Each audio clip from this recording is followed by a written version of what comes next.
का दूसरा प्रश्न करेंगे। और इसके पहले हम लोग पहला प्रश्न कर चुके हैं और उसमें हमने प्लस वाली सर्वसमीकरण लगाई थी और बात की थी कि कैसे इन सवालों के प्रकार होते हैं और कहाँ कहाँ पर कौन सी सर्वसमीकरण लगनी है। इसी आधार पर हम दूसरा प्रश्न करेंगे। तो आइए सबसे पहले हम इसको लिख लेते हैं। तो हमने इसे लिख लिया। अब इसमें हम देखें, अगर हम पहले पद को a मान लें तो क्या होगा, a माइनस और दूसरे पद को b मानेंगे तो a माइनस बी का घन। तो माइनस वाली सर्वसमीकरण की बात करें तो हमने सर्वसमीकरण देखी थी।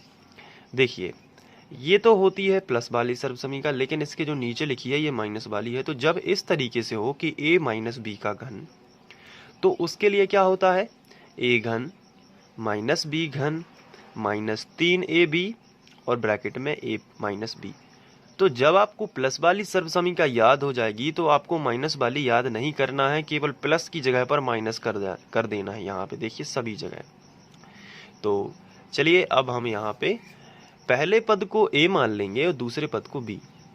तो हमने लिखा माना पहला पद a बराबर, अब भले ही यहाँ पे a है लेकिन फिर भी हम इसे a और b के रूप में देखेंगे। तो a बराबर हमारा 2a है और b बराबर कितना है बताइए, 3b। तो 3b कर दिया। अब सर्व समीकरण लगाएंगे।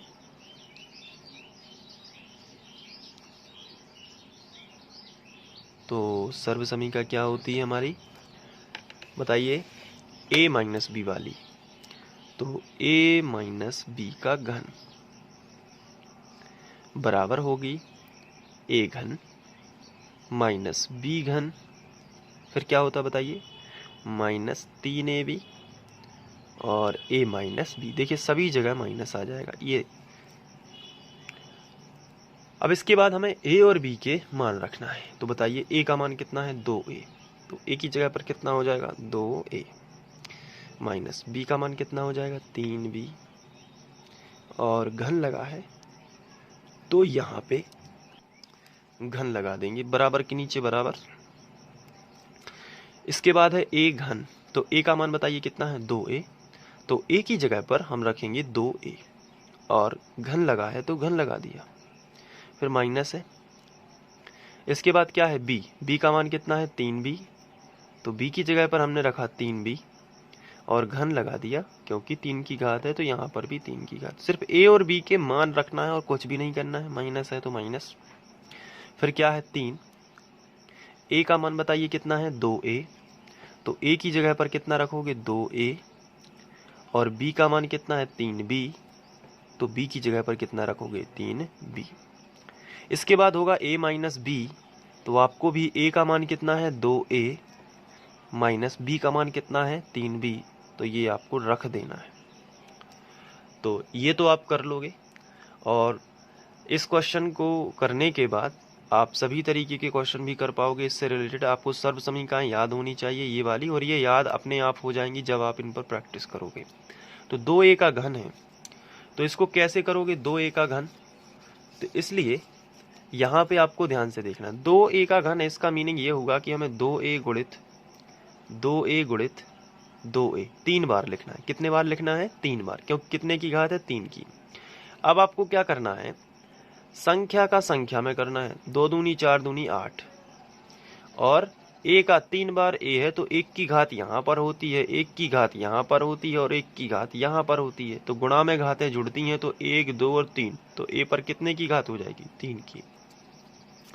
तो यहाँ पे क्या लिखोगे, 8a घन माइनस, अब 3b पर घन है, 3b पर घन है, इसका मतलब क्या होगा, 3b को भी हम कितने बार लिखेंगे, 3 बार।